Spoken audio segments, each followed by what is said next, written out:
Our next speaker is Peter Brooks. He's a Native American activist under the historic Piscataway chiefdom. He's the grandson of the great Cab Calloway. That's why I wanted to introduce him. A musician from the Harlem Renaissance in the 1920s and 30s, who influenced people like Nat King Cole, Michael Jackson, and Bob Marley. His great-grandfather was a president of the United Mutual Brotherhood of Liberty in Baltimore, which was founded in the 1870s and was one of the first civil rights groups ever founded in America.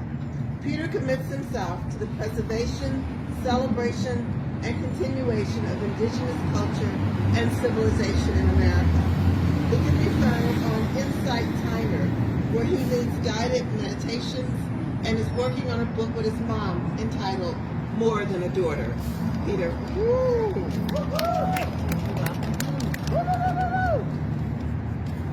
From the moment we were first exposed,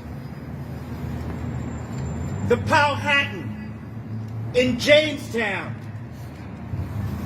the Wampanoag of Massachusetts, Kittamakund of the Piscataway here in Maryland. Indigenous people have always resisted and struggled against capitalism and the ways of material people. These people who think that life is just about what you can see and touch. They are fundamentally different from us because first and foremost, we are a spiritual people. Before 1634 and the founding of Maryland, all this land was governed by the great law of peace. It reflected our spirituality.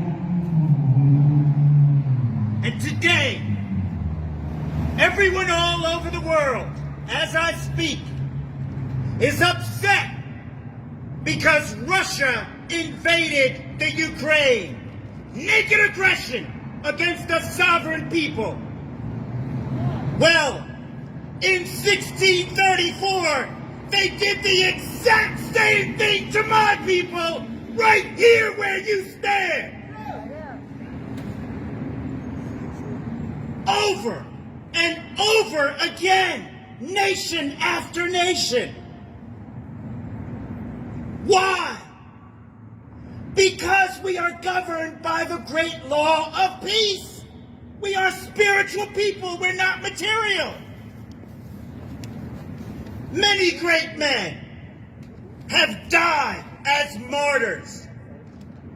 People whose names will never be forgotten.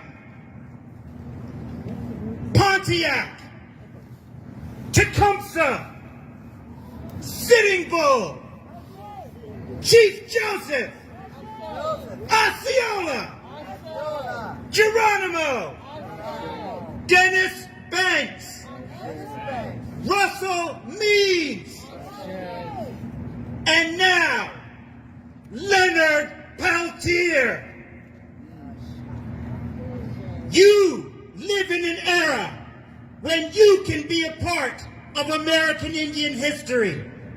Just as you cannot stand with those great men, but now you can stand with this great man. They tell me this is the Department of Justice. But I don't believe it.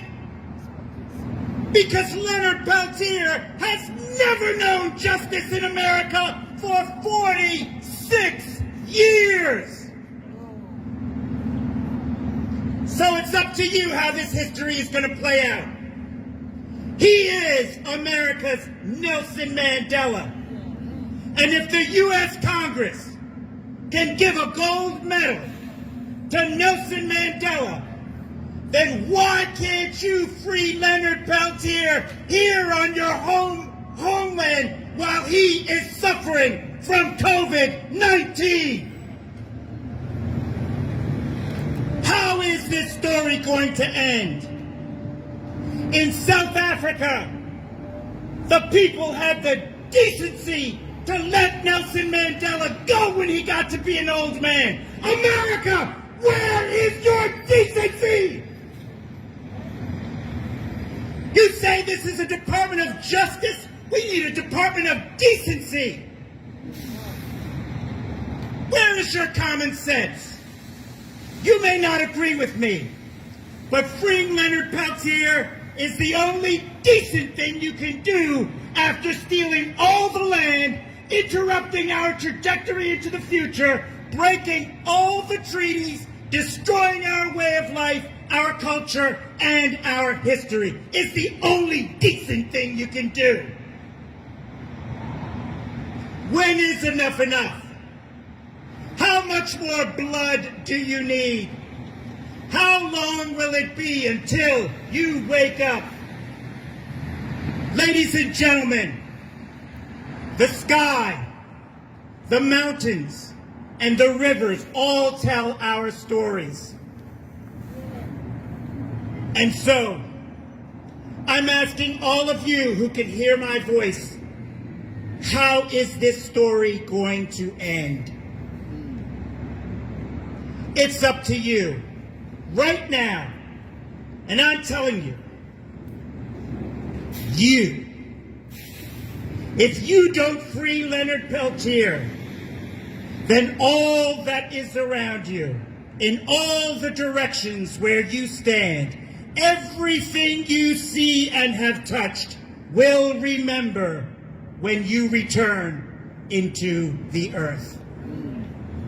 And so, I'm asking you now, give clemency to Leonard Peltier. Free Leonard Peltier. Free Mumia Abu-Jamal. Free Julian Assange. I am tired of hearing about it. Free them all. Freedom.